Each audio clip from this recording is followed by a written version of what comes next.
৯ বছরের যমজ ছেলেটি এজলাসের ভেতরে একটি পেন ড্রাইভ বের করে তার কোটিপতি বাবাকে এমন এক গোপন রহস্য দিয়ে ধূলিসাৎ করে দিল, যা তার মা কখনো কল্পনা করতে পারেননি।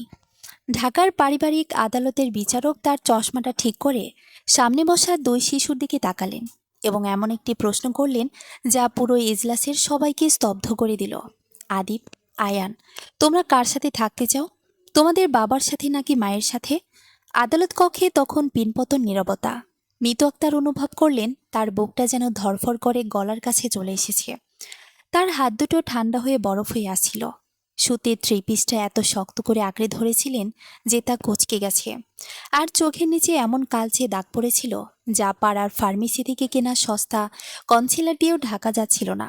তার পাশেই বসা লিগ্যাল এইডের আইনজীবী তাকে শান্ত থাকার জন্য ফিসফিস করে বলছিলেন, কিন্তু আপনি কিভাবে শান্ত থাকবেন যখন যে মানুষটি 12 বছর ধরে আপনাকে মানসিক ও শারীরিকভাবে নির্যাতন করেছে সে আজ আপনার কলিজার টুকরো সন্তানদের আপনার কাছ থেকে কেড়ে নিতে চলেছে? কাঠগড়ার অপর পাশে বসেছিলেন গুলশানের নামী রিয়েল এস্টেট ব্যবসায়ী ও ডেভেলপার রাশেদ চৌধুরী। পরনে তার নিখুঁতভাবে স্ত্রী করা নেভি ব্লু স্যুট, চকচকে চামড়ার জুতো আর মুখে একটি আত্মবিশ্বাসী হাসি, যে হাসিটি দেখলে যে কারো রক্ত গরম হয়ে যাবে। কারণ দেখে মনে হচ্ছিল সে ইতিমধ্যে মামলাটা জিতে গেছে।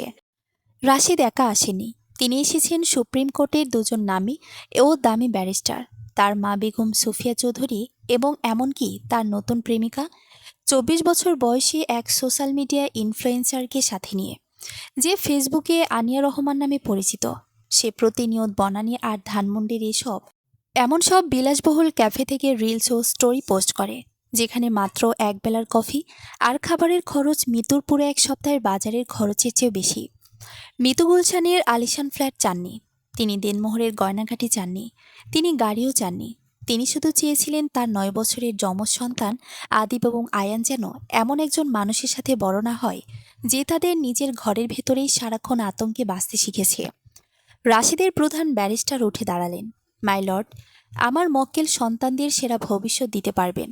তিনি ঢাকার নামে ইংলিশ মিডিয়াম স্কুলে পড়াশোনা, স্কয়ার অ্যাভাকেয়ারের মতো হাসপাতালে উন্নত চিকিৎসা, একটি সুরক্ষিত বাড়ি এবং সুশৃঙ্খল পারিবারিক পরিবেশ দিতে সক্ষম। অন্যদিকে বিবাদী পক্ষের কোনো স্থায়ী আয় নেই। বর্তমানে তিনি মিরপুরে এক আত্মীয়ের বাসায় আশ্রিত আছেন এবং তার মানসিক ভারসাম্যও ঠিক নেই। মৃদু চোখ বন্ধ করলেন। আবারও সে একই অপবাদ। বছরের পর বছর ধরে তিনি সন্তানদের মানুষ করার জন্য নিজের পড়াশোনা, ক্যারিয়ার সব স্বপ্ন বিসর্জন দিয়েছেন। সকালে নাস্তা বানানো, স্কুলের ভ্যানে তুলে দেওয়া, কোচিংয়ে নিয়ে যাওয়া, হোমওয়ার্ক করানো, স্কুলের বার্ষিক অনুষ্ঠানে বসে থাকা এবং শাশুড়ির অনবরত খোঁটা সহ্য করা সব একাই করেছেন। আর আজ সেই সব কিছুকে আদালতে প্রমাণ হিসেবে ব্যবহার করা হচ্ছে যে তিনি একজন অযোগ্য মা। আমার প্রাক্তন স্ত্রী একজন ভালো মানুষ। রাশিদ খুব নরম গলায় ভান করা দুঃখ নিয়ে বললেন, কিন্তু ও মানসিকভাবে অসুস্থ। ও কোনো কারণ ছাড়াই কাঁদে, চিৎকার চেঁচামেচি করে। আমি অফিস থেকে ফিরে অনেকদিন দেখেছি বাচ্চারা না খেয়ে আছে। আমি আমার সন্তানদের এভাবে নষ্ট হতে দিতে পারি না। ওটা মিথ্যে কথা, এক ফোঁটাও সত্যি নয়। মিতু আর সহ্য করতে না পেরে হঠাৎ দাঁড়িয়ে চিৎকার করে উঠলেন। বিচারক টেবিলে হাতুড়ি পেটালেন। মিসেস মিতু, আরেকবার যদি আদালতের কার্যক্রমে এভাবে বাধা দেন, তবে আমি আপনাকে কন্টেম্পট অফ কোর্টের দায়ে এজলাস থেকে বের করে দিতে বাধ্য হব। রাশেদ মাথা নিচু করলেন। মিতু তার ঠোঁটের কোণে সেই কচ্ছিত ও পৈশাচিক হাসিটুকু ধরে ফেললেন। এটা রাশেদের পুরনো চাল, মিতুকে ততক্ষণ পর্যন্ত উস্কে দেওয়া যতক্ষণ না সে মেজাজ হারিয়ে ফেলে, এবং তারপর তাকে সবার সামনে পাগল প্রমাণ করা। রাশেদের মা সুফিয়া চৌধুরী বেশ জোরেই ফিসফিস করে উঠলেন, যাতে বিচারকের কান পর্যন্ত পৌঁছায়। বেচারা বাচ্চারা, এমন এক মা যার নিজেরই ঠিক নেই, ও কি মানুষ করবে? ওদের জীবনটাই শেষ। মিতুর চোখ ফেটে জল আসছিল, কিন্তু তিনি তা কোনো মতে গিলে ফেললেন। আদিব, যে মাত্র কয়েক মিনিটের বড়, সোজা হয়ে টান টান হয়ে বসেছিল। আয়ান প্রচণ্ড নার্ভাস হয়ে ক্রমাগত পা দোলাচ্ছিল এবং ঠোঁট কামড়াচ্ছিল যতক্ষণ না চামড়া উঠে আসছিল। রাশেদ ছেলেটির দিকে তাকিয়ে একটা আশ্বস্ত করার মতো হাসি দিলেন, কিন্তু ওটা কোনো বাবার স্নেহমাখা হাসি ছিল না। ওটা ছিল একটা নীরব হুমকি। বাবারা, বিচারক এবার নরম গলায় বললেন, তোমাদের কেউ কিছু বলবে না। তোমরা একদম ভয় পেও না। আমি শুধু জানতে চাই তোমরা কি চাও। তোমরা কার সাথে থাকতে চাও? নিজের ইচ্ছাই বলো। আয়ান মাথা নিচু করে রইল। আদিব প্রথমে তার মায়ের দিকে তাকালো, তারপর তার বাবার দিকে। মিতু অনুভব করলেন কিছু একটা ঠিক নেই। আদিব তার স্কুলের ব্লেজার পরেছিল, কিন্তু কোর্টে ঢোকার পর থেকেই তার ডান হাতটা ব্লেজারের পকেটের ভেতরেই শক্ত করে গোজা ছিল। রাশিদও সেটা খেয়াল করলেন। আদিব, বাবা। তিনি নরম গলায় জোর করে স্নেহ এনে বললেন, চ্যাম্প, আমরা গাড়িতে আসার সময় যা কথা বলেছিলাম শুধু সেটার উত্তর দাও। ছেলেটি কোনো উত্তর দিল না। বিচারক এবার ভ্রু কুঁচকালেন। মিস্টার রাশিদ চৌধুরী, দয়া করে বাচ্চাকে ওর মতো কথা বলতে দিন। ওকে প্রভাবিত করার চেষ্টা করবেন না। আদিব কাঠগড়ার সামনে সোজা হয়ে দাঁড়িয়ে পড়ল। সে ছিল রোগা পাতলা, শান্ত, এমন এক শিশু যে বয়সের আগেই যেন জীবনের কঠিন রূপ দেখে অনেক বড় হয়ে গেছে। তার কণ্ঠস্বর ছিল নিচু, কিন্তু অসম্ভব দৃঢ়। মাই লর্ড, আমি কার সাথে থাকতে চাই তা বলার আগে আমার এই আদালতকে কিছু দেখানোর আছে। রাশিদের ব্যারিস্টার চমকে উঠলেন। কি দেখাবে? এখানে এসবের অনুমতি নেই। আদিব শক্ত করে ঢোক গিলল। এমন একটি গোপন ভিডিও এবং অডিও প্রমাণ যা আমার মাও কোনোদিন দেখেনি বা জানেন না। মিতু অনুভব করলেন তার পায়ের নিচের মাটি যেন দুলছে। রাশেদের মুখের সেই চওড়া হাসি এক নিমেষেই মিলিয়ে গেল। পুরো শুনানির মধ্যে প্রথমবার ঢাকার সেই দাপুটে কোটিপতি ব্যবসায়ীর ফর্সা মুখটা ভয়ে একদম ফ্যাকাশেও নীল হয়ে গেল। আদিব, একদম চোখ, বসে পড়ো। রাশেদ দাঁতে দাঁত চেপে চাপা গলায় আদেশ দিলেন, কোনো ফাজলামি করবে না বলছি। কিন্তু আদিব ততক্ষণে তার পকেট থেকে একটা লাল রঙের পেনড্রাইভ বের করে ফেলেছে। ওটা বেশ পুরনো ছিল, আর সেটার গায়ে একটা স্পাইডারম্যানের স্টিকার অর্ধেক ছেঁড়া অবস্থায় লেগেছিল। সে ওটা বিচারকের দিকে উঁচিয়ে ধরল। পাশে বসা ছোট ভাই আয়ান এতক্ষণে নিঃশব্দে কাঁদতে শুরু করলো। আর রাশিদ চৌধুরী, সে ধরাছোঁয়ার বাইরে ক্ষমতাশালী মানুষটি, যে ভেবেছিল টাকার প্রভাব দিয়ে সিয়াদ সবার ভাগ্য কিনে নেবে, সে ডকের ভেতরে এমনভাবে এক পা পিছিয়ে গেল যেন সে জ্যান্ত কোনো ভূত দেখেছে। এরপর পেন ড্রাইভটি যখন আদালতের প্রজেক্টরে চালানো হলো, প্রজেক্টরের সাদা পর্দায় প্রথমেই কিছুই দেখা যাচ্ছিল না, শুধু ঝাপসা অন্ধকার আর কারো ভারী নিঃশ্বাসের শব্দ। তারপর ভিডিওটা পরিষ্কার হলো। ক্যামেরাটা মনে হচ্ছিল কোনো বুকশেলফের ফাঁক থেকে লুকিয়ে রেকর্ড করা হয়েছে। ভিডিওর তারিখ দেখাচ্ছিল 14 আগস্ট, রাত 1:17। স্ক্রিনে দেখা গেল রাশেদ চৌধুরী ফোনে কথা বলছে। তার মুখে সেই ভদ্রলোক সুলভ হাসি নেই, চোখ দুটো ভয়ঙ্কর ঠান্ডা। না, ওকে ভয় দেখালেই হবে। মৃত্যু বেশি বাড়াবাড়ি করলে পাগল বানিয়ে হাসপাতালে ঢুকে দেব। বাচ্চা দুটোকে আমি পেলে পুরো প্রজেক্টের মালিকানা আমার হাতে চলে আসবে। আদালত কক্ষে চাপা গুঞ্জন উঠল। মৃত্যুর বুকের ভেতরটা কেঁপে উঠল। রাশেদের ব্যারিস্টার চিৎকার করে উঠলেন, অবজেকশন মাই লর্ড, এই ভিডিও এডিট করা হতে পারে। কিন্তু বিচারক হাত তুলে সবাইকে থামিয়ে দিলেন। ভিডিও চলতেই থাকলো। এবার স্ক্রিনে দেখা গেল রাশেদের মা সুফিয়া চৌধুরী। ছেলেটাকে বোর্ডিং স্কুলে পাঠিয়ে দাও, আর ছোটটাকে আলাদা করে ফেলো। দু ভাই একসাথে থাকলে সমস্যা করবে। এরপর আরও ভয়ঙ্কর একটা দৃশ্য সামনে এলো। রাশেদ রাগে একটা গ্লাস ছুঁড়ে মারল দেয়ালে, আর পরের মুহূর্তেই স্ক্রিনের বাইরে থেকে একটা ছোট্ট শিশুর কান্না শোনা গেল। আয়ান হঠাৎ কেঁপে উঠল। সে দুই কান চেপে ধরে ফুপিয়ে কাঁদতে লাগলো। বন্ধ করো প্লিজ, বাবা আমার মারবে। পুরো আদালত নিস্তব্ধ। মৃত্যু যেন শ্বাস নিতে ভুলে গেছেন। তিনি কোনোদিন বুঝতেই পারেননি তার সন্তানরা এত কিছু লুকিয়ে রেখেছিল। বিচারক ধীরে ধীরে চশমা খুললেন। তার চোখ এবার সরাসরি রাশেদের দিকে। মিস্টার রাশেদ চৌধুরী, আপনি কি বলতে চান এগুলো মিথ্যা? রাশেদের ঠোঁট শুকিয়ে গিয়েছিল। এগুলো কন্ট্রাস্টের বাইরে দেখানো হচ্ছে। ঠিক তখনই আদিব কাপা গলায় বলল, স্যার, আরও আছে। সে আবার পেন ড্রাইভের দিকে তাকালো। সবচেয়ে গুরুত্বপূর্ণ অংশটা এখনও দেখানো হয়নি। রাশেদ এবার সত্যি ভয় পেয়ে গেল। আদিব, তুই বুঝতে পারছিস না কি করছিস? ছেলেটা এবার প্রথমবার বাবার চোখের দিকে তাকালো। তার চোখে ভয় ছিল, কিন্তু তার থেকে বড় ছিল ঘৃণা। আমি সব বুঝি, বাবা।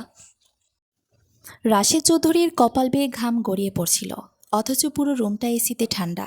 বিচারক গম্ভীর গলায় বললেন, ভিডিওর বাকি অংশ চালান। কোর্টের কর্মচারী কাপা হাতে আবার প্লে বাটনে চাপ দিল। স্ক্রিন কালো হলো কয়েক সেকেন্ডের জন্য। তারপর আরেকটা ভিডিও ভেসে উঠল। এবার দৃশ্যটা ছিল রাশেদের ব্যক্তিগত অফিস রুম। দেয়ালে দামি পেন্টিং, কাচের টেবিল, আর পেছনে ঢাকা শহরের রাতের আলো। ভিডিওটা সম্ভবত মোবাইল ফোনে লুকিয়ে করা হয়েছিল। রাশি সেখানে বসেছিল আরও দুজন লোকের সাথে। একজনকে দেখে মৃত্যুর বুক ধক করে উঠল। লোকটা ছিল ডক্টর সালমান, সেই সাইকিয়াট্রিস্ট। যাকে রাশেদ একসময় মিতুর চিকিৎসার জন্য বাসায় এনেছিল। ভিডিওতে রাশিদের কণ্ঠ স্পষ্ট শোনা গেল, আমি শুধু রিপোর্ট চাই যে ও মেন্টালি আনস্টেবল। বাচ্চাগুলোর কাস্টাডি পেলেই আমি বাকিটা সামলে নেব। ডাক্তার সালমান ইতস্ত করে বললেন, কিন্তু ম্যাডামের তো সিরিয়াস কোনো সমস্যা পায়নি। রাশেদ টেবিলের উপর একটা মোটা খাম ছুড়ে দিল, আপনি সমস্যা খুঁজে বের করবেন, টাকা এজন্যই দিচ্ছি। আদালত কক্ষে একসাথে কয়েকজন হাঁপ ছেড়ে উঠল। মিতুর চোখ ছলছল করে উঠল। এতদিন ধরে তিনি নিজেকেই দোষ দিতেন, ভাবতেন হয়তো সত্যি তিনি দুর্বল হয়ে পড়েছেন, হয়তো সত্যি তিনি অসুস্থ। কিন্তু আজ তিনি বুঝলেন পুরোটাই ছিল পরিকল্পনা, একটা সাজানো ষড়যন্ত্র। রাশিদের ব্যারিস্টার এবার উঠে দাঁড়িয়ে প্রায় চিৎকার করলেন, মাই লর্ড, এই ভিডিও অবৈধভাবে সংগ্রহ করা হয়েছে। বিচারক ঠান্ডা চোখে তাকালেন, কিন্তু এতে যা দেখা যাচ্ছে সেটা অত্যন্ত গুরুতর। ঠিক তখন আয়ান হঠাৎ কাঁদতে কাঁদতে বলে উঠল, মা মিথ্যা বলেনি, বাবা রাতে দরজা বন্ধ করে মাকে মারত। মিতুর বুক ভেঙে গেল। তিনি ছেলেকে জড়িয়ে ধরতে চাইছিলেন, কিন্তু আদালতের নিয়মে কাঠগড়ার বাইরে যেতে পারছিলেন না। আদিব এবার ধীরে ধীরে বলল, মাই লর্ড, আমরা অনেক দিন চুপ ছিলাম, কারণ বাবা বলেছিল যদি কাউকে বলি তাহলে মা মরে যাবে। পুরো কোর্টরুমে শীতল নীরবতা নেমে এলো। রাশেদ গর্জে উঠল, চুপ করো, তোমাদের এসব শেখানো হয়েছে? আদিব এবার ঘামলেও থামল না, আমাদের কেউ শেখায়নি, আমি নিজেই ভিডিও করেছি। কিভাবে? বিচারক জিজ্ঞেস করলেন। আদিব নিজের ব্যাগ থেকে একটা পুরনো খেলনা গাড়ি বের করলো। সবাই অবাক হয়ে তাকিয়ে রইল। ছোট্ট গাড়িটার সামনে একটা ক্ষুদ্র ক্যামেরা বসানো। এটার ভেতরে ক্যামেরা ছিল। বাবা বুঝতে পারেনি। রাশেদের মুখের রং একদম সাদা হয়ে গেল। তার নতুন প্রেমিকা আনিয়া ধীরে ধীরে চেয়ার সরে একটু দূরে সরে বসল, যেন এই মানুষটাকে সে প্রথমবার দেখছে। আর তখনই ভিডিওর শেষ অংশটা চালু হলো। স্ক্রিনে দেখা গেল রাত প্রায় 3টা। রাশেদ ফোনে কথা বলছে, তার কণ্ঠ নিচু, কিন্তু প্রতিটা শব্দ পরিষ্কার। আগুনটা ছোট করে লাগবে, শুধু ভয় দেখানোর জন্য। কিন্তু যদি মৃত্যু বের না হতে পারে তাহলে সেটাও সমস্যা না। মৃত্যুর শরীর ঠান্ডা হয়ে গেল। তার মাথার ভেতর যেন বিস্ফোরণ হলো। 1.5 বছর আগের রান্নাঘরে যে গ্যাস লিক থেকে আগুন লেগেছিল, যেটাকে সবাই দুর্ঘটনা বলেছিল, সেটা তাহলে দুর্ঘটনা ছিল না। ভিডিওতে অপর পাশের লোকটা জিজ্ঞেস করলো, বাচ্চাগুলো? রাশেদ একদম শান্ত গলায় বলল, ওরা ওই রাতে আমার মায়ের বাসায় থাকবে।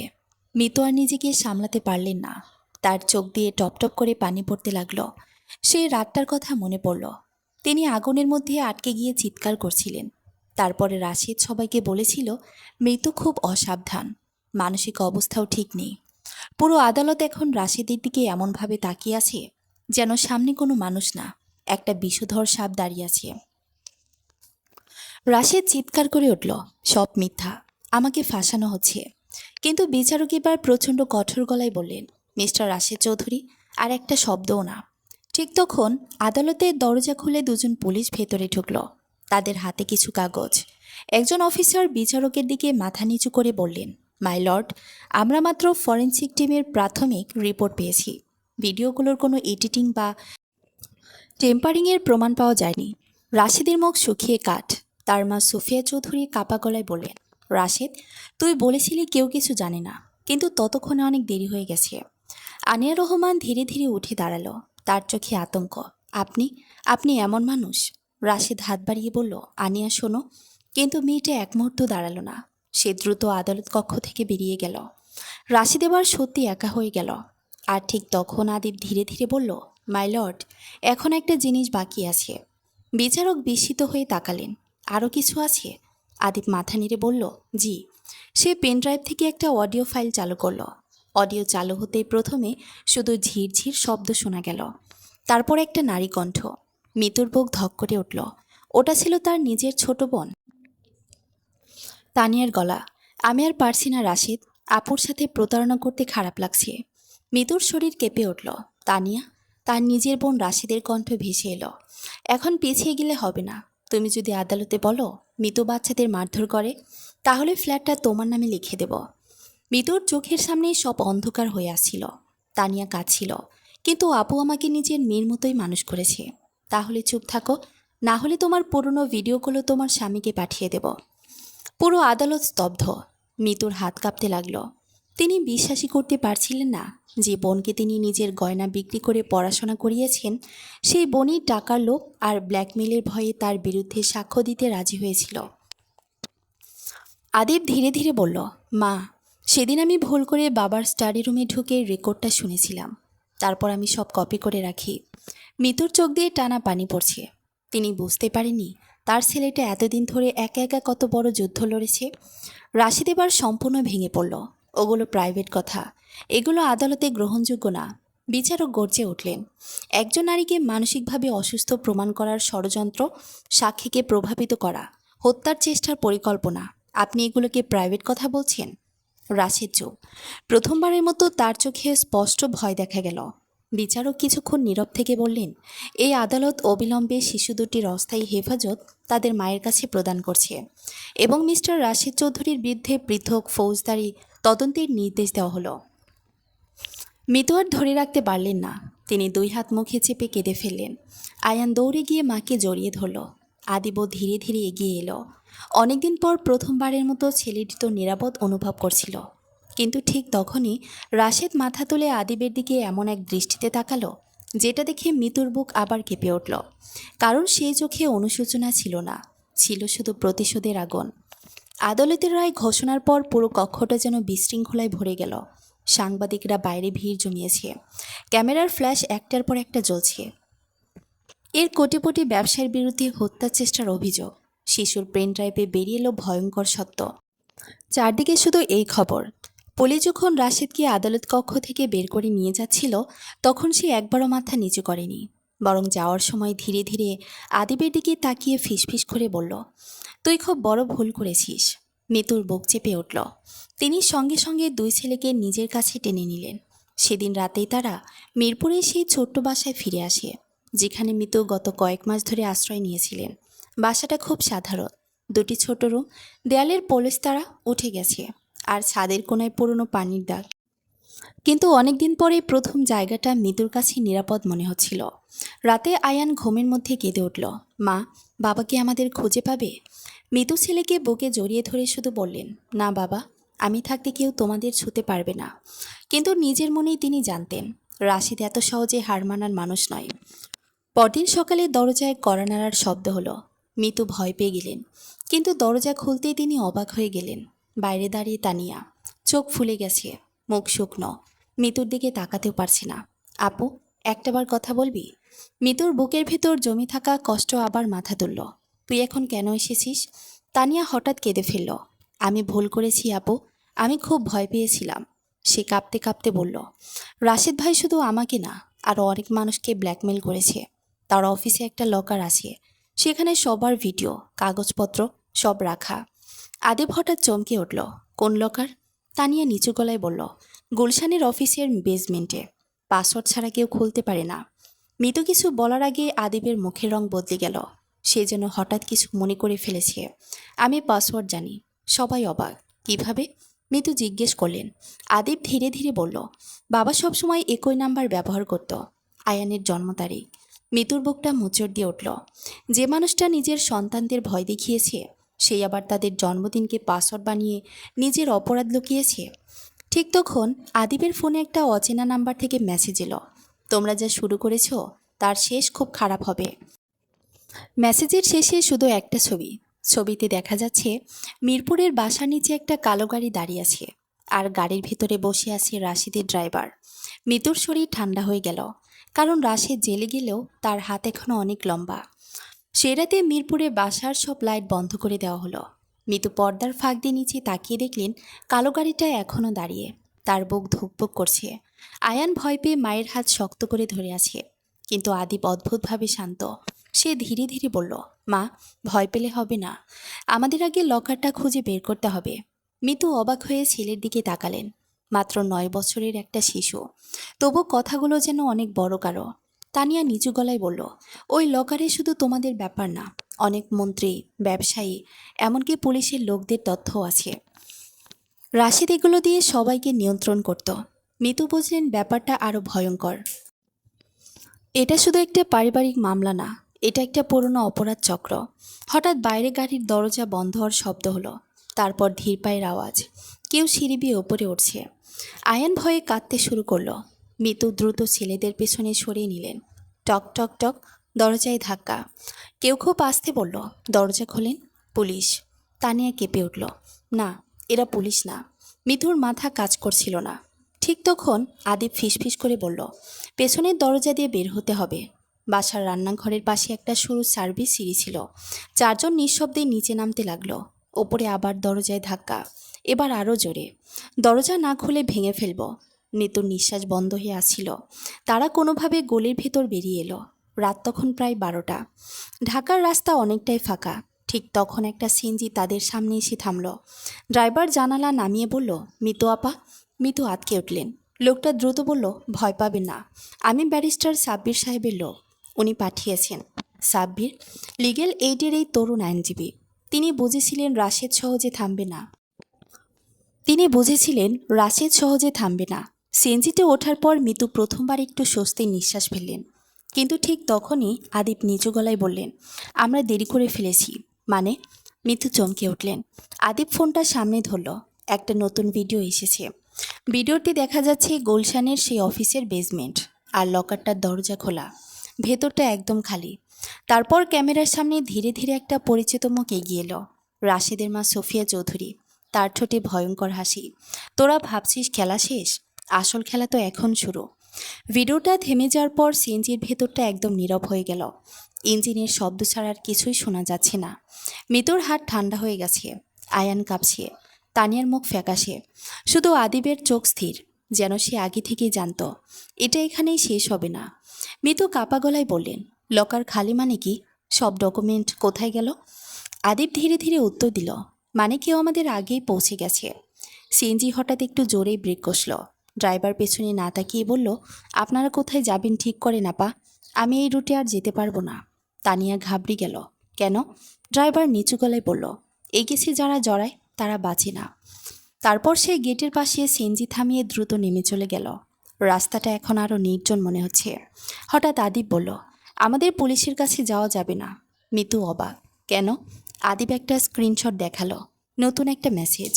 এবার তুমি আর তোমার মা দুজনেই খেলায় ঢুকে গেছো আদিব। মেসেজটা এসেছে এমন একটা নাম্বার থেকে যেটা পুলিশের সিস্টেমের ভেতরে। মিতুর শরীর ঝিম ধরে গেল।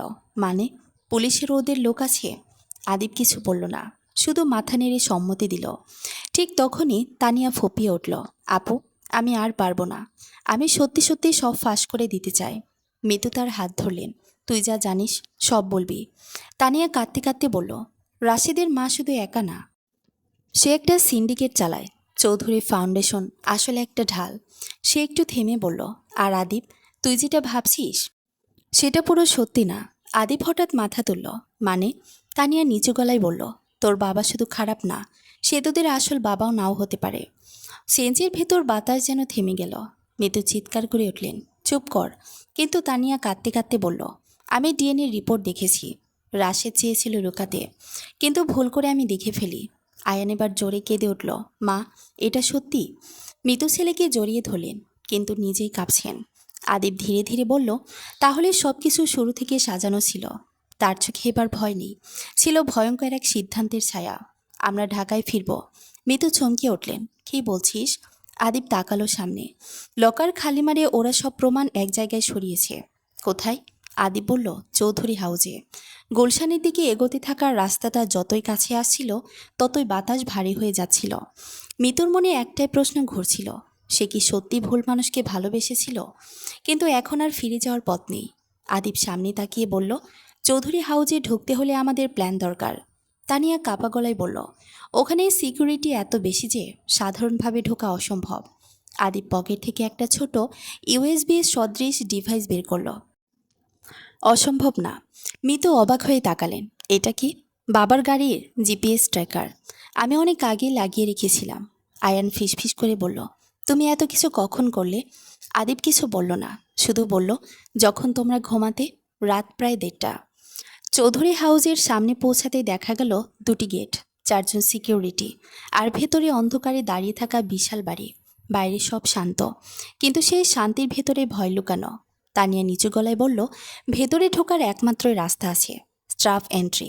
আদিব মাথা নেড়ে বলল, আমরা 3জন ঢুকব, মা বাইরে থাকবে। মিতুর সঙ্গে সঙ্গে আপত্তি করলেন, না, আমি। আদিব থামিয়ে দিল, ভেতরে তুমি গেলে ওরা চিনে ফেলবে। তার কণ্ঠে এবার আর শিশুসুলভ ছিল না, বরং খুব ঠান্ডা, যেন কেউ বহুদিন ধরে যুদ্ধ করছে। ঠিক তখনই হঠাৎ আলো জ্বলে উঠল গেটের পাশে। একটা গাড়ি এসে থামল। গাড়ি থেকে নামলো সুফিয়া চৌধুরী। তার হাতে একটা ফাইল, আর মুখে সেই ভয়ঙ্কর শান্ত হাসি। আমি জানতাম তোমরা আসবে। সবাই জমে গেল। সুফিয়া ধীরে ধীরে বলল, আদিব, তুমি খুব ভালো খেলছো, কিন্তু তুমি এখন বোর্ডে আছো, প্লেয়ার না। মিতু এগিয়ে গেলেন। আপনি কি চান? সোফিয়া হেসে বলল, আমি চাই সব শেষ হোক। তারপর সে ফাইলটা তুলে ধরল। এই দেখো, রাশিদের সব সম্পত্তি, সব কোম্পানি, সব অ্যাকাউন্ট এখন আমার নামে ট্রান্সফার হয়ে গেছে। মিতু চমকে উঠলেন। রাশিদ তো জেলে। সোফিয়া ঠান্ডা গলায় বলল, জেলে মানুষ থাকে, কিন্তু ব্যবসা না। তার চোখ এবার আদিবের দিকে। আর তুমি, তুমি যদি ভেতরে ঢোকার চেষ্টা করো, তাহলে তোমার মায়ের ঠিকানা হবে আদালতে নয়, হাসপাতালে। মিতুর শরীর কেঁপে উঠল। আদিব এক পা এগোলো। লকারের ডাটা কোথায়? সোফিয়া একটু ঝুঁকেই বলল, খোঁজে দেখো। তারপর হঠাৎ গেট খুলে গেল। ভেতরে ঢোকার পর প্রথমে যে জিনিসটা চোখে পড়ল, গাড়িটা অস্বাভাবিকভাবে নিঃশব্দ। কোনো শব্দ নেই, কোনো আলো নেই, শুধু লম্বা করিডর। মিতুর বুক ধকধক করছে। আয়ান তার হাত শক্ত করে ধরে আছে। তানিয়া ফিসফিস করে বলল, এটা ফাঁদ। আদিব ধীরে বলল, আমি জানি। তারা করিডর ধরে এগোতে লাগলো। হঠাৎ পেছনে গেট বন্ধ হয়ে গেল। ধাম, একটা লকিং সাউন্ড। মিতু ঘুরে দাঁড়ালেন। আমরা আটকে গেলাম। ঠিক তখনই স্পিকার অন হলো। সোফিয়ার কণ্ঠ ভেসে এলো, খেলাটা এখন শুরু হলো। করিডোরের শেষ মাথায় একটা বড় স্ক্রিন জ্বলে উঠল। আর সেখানে দেখা হলো রাশিদ, জেলে বসে আছে, কিন্তু তার মুখে কোনো ভয় নেই, বরং শান্ত হাসি। মিতু, তুমি কি সত্যি ভাবো তুমি জিতেছ? মিতুর চোখে পানি। তুমি সব শেষ করে দিয়েছ। রাশিদ হেসে উঠল, না, আমি শুরু করেছি। আদিব স্ক্রিনের দিকে তাকালো। লকার ডাটা কোথায়?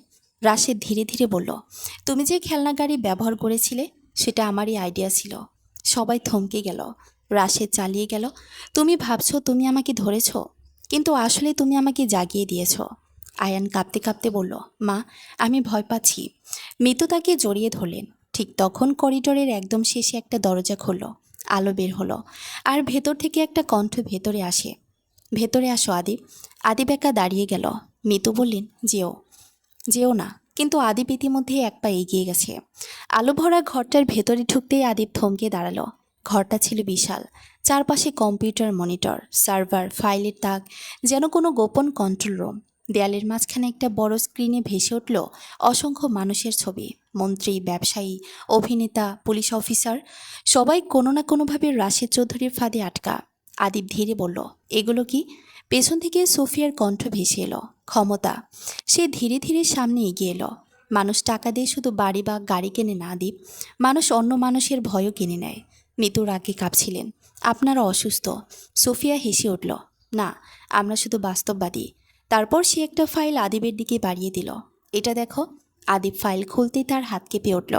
DNA report. রাশেদ সত্যিই তার জৈবিক বাবা নয়। মিতু হাঁপ ছেড়ে দেয়ালে হাত রাখলেন। না, এটা মিথ্যে। সোফিয়া ঠান্ডা গলায় বলল, তোমার বিয়ের আগে মিতু অন্য একজনকে ভালোবাসত। রাশেদ সব জেনেও বিয়ে করেছিল, কারণ তার একজন পারফেক্ট স্ত্রী দরকার ছিল। মিতু ফুপিয়ে উঠলেন। তার অতীতের একটা ভয়ঙ্কর গোপন সত্য সামনে চলে এসেছে। আদিব ধীরে জিজ্ঞেস করলো, আমাদের আসল বাবাকে? কয়েক সেকেন্ড নীরবতা। তারপর সোফিয়া বলল, ব্যারিস্টার সাব্বির রহমান। মিতুর মাথা ঘুরে উঠল। না না, এটা হতে পারে না। ঠিক তখন পেছনের দরজা খুলে গেল। তার ভেতরে ঢুকলেন সাব্বির। তার মুখ সাদা, চোখে অপরাধবোধ। আয়ান হতভম্ব। আপনি? সাব্বির নিচু গলায় বললেন, আমি জানতাম না তোমরা আমার সন্তান। মিতু কাঁদতে কাঁদতে পিছিয়ে গেলেন। 12 বছর আগে বিশ্ববিদ্যালয়ের সেই সম্পর্ক, হঠাৎ বিচ্ছেদ, পরিবারের চাপে বিয়ে, সবকিছু যেন আবার সামনে ফিরে এলো। সুফিয়া ধীরে ধীরে হাসল। দেখলে, সত্য সবসময় পরিবার ভেঙে দেয়। কিন্তু আদিব এবার মাথা তুলল। তার চোখ স্থির। না, সবাই তার দিকে তাকালো। সে ধীরে বলল, মিথ্যা পরিবার ভাঙে, সত্য শুধু মুখোশ খুলে দেয়। ঘরের ভেতর নিস্তব্ধতা নেমে এলো। তার ঠিক তখনই বাইরে পুলিশের সাইরেন শোনা গেল। সুফিয়ার মুখের হাসি মিলিয়ে গেল। পুলিশের সাইরেন যত কাছে আসছিল, সুফিয়া চৌধুরীর মুখ তত শক্ত হয়ে উঠছিল। সে দ্রুত ডেস্কের দিকে এগোলো, কিন্তু আদিব চিৎকার করে উঠল, ও হার্ড ড্রাইভটা নষ্ট করতে চাইছে। সাব্বির দৌড়ে গিয়ে সুফিয়ার হাত চেপে ধরলেন। হার্ড ড্রাইভটা মেঝেতে পড়ে গেল। ভেতরে ছিল বছরের পর বছর জমা করা সব প্রমাণ, ব্যাকমেইল, ঘুষ, হত্যা চেষ্টা, অসংখ্য মানুষের জীবন ধ্বংসের নথি। পুলিশ ভেতরে ঢুকতেই সুফিয়া শেষবারের মতো মৃত্যুর দিকে তাকালো। তুমি ভাবছো তুমি জিতেছ? মিতু চোখ মুছে শান্ত গলায় বললেন, না, আমি শুধু আর ভয় পাই না। এই প্রথমবার সুফিয়া চুপ করে গেল। কয়েক মিনিটের মধ্যেই পুরো বাড়ি পুলিশে ভরে গেল। সাংবাদিকরা পৌঁছে গেল। রাশেদ চৌধুরীর সাম্রাজ্য এক রাতে ভেঙে পড়ল। পরবর্তী কয়েক সপ্তাহে একের পর এক তথ্য বের হতে লাগলো। রাশিদের কোম্পানির বিরুদ্ধে তদন্ত শুরু হলো। অনেক ক্ষমতাবান মানুষের নাম সামনে এলো। আর মিতু, তিনি অবশেষে মুক্ত বাতাসে শ্বাস নিতে শিখলেন। তবে সবচেয়ে কঠিন মুহূর্তটা এসেছিল এক সন্ধ্যায়, যখন আদিব চুপচাপ জিজ্ঞেস করলো, মা, তুমি কি আমাদের মিথ্যে বলেছিলে? মিতুর চোখ ভিজে উঠল। তিনি ছেলেদের সামনে হাঁটু গেড়ে বসলেন। আমি ভয় পেয়েছিলাম বাবা। আমি ভেবেছিলাম সত্য বললে তোমাদের হারাবো। আয়ান ধীরে জিজ্ঞেস করলো, তুমি কি এখনো আমাদের মা? মিতু আর নিজেকে ধরে রাখতে পারলেন না। তিনি দুই ছেলেকে জড়িয়ে ধরে কাঁদতে লাগলেন। আমি সবসময় তোমাদের মা থাকব। কিছু দূরে দাঁড়িয়ে সাব্বির নিঃশব্দে সব দেখছিলেন। তার চোখেও পানি। কিন্তু তিনি এগিয়ে এলেন না, কারণ তিনি বুঝেছিলেন রক্তের সম্পর্ক সবসময় পরিবার তৈরি করে না, ভালোবাসা করে। কয়েক মাস পর মিরপুরের ছোট্ট বাসার বারান্দায় দাঁড়িয়ে মিতু দেখছিলেন আদিবার আয়ার নিচে ক্রিকেট খেলছে। অনেকদিন পর ওদের হাসির শব্দে ভয় নেই। আকাশে হালকা বৃষ্টি নামছে। ঠিক তখন আদিপ ওপরে তাকিয়ে চিৎকার করলো, মা, দেখো, আয়ান আবার আউট হয়ে গেছে। আয়ান সঙ্গে সঙ্গে প্রতিবাদ করলো, না, এটা নো বল ছিল। মিতু হেসে ফেললেন। সেই হাসিতে ক্লান্তি ছিল, কিন্তু শান্তিও ছিল। কারণ এত অন্ধকারের পর অবশেষে তাদের জীবনে আলো ফিরেছে। সমাপ্ত।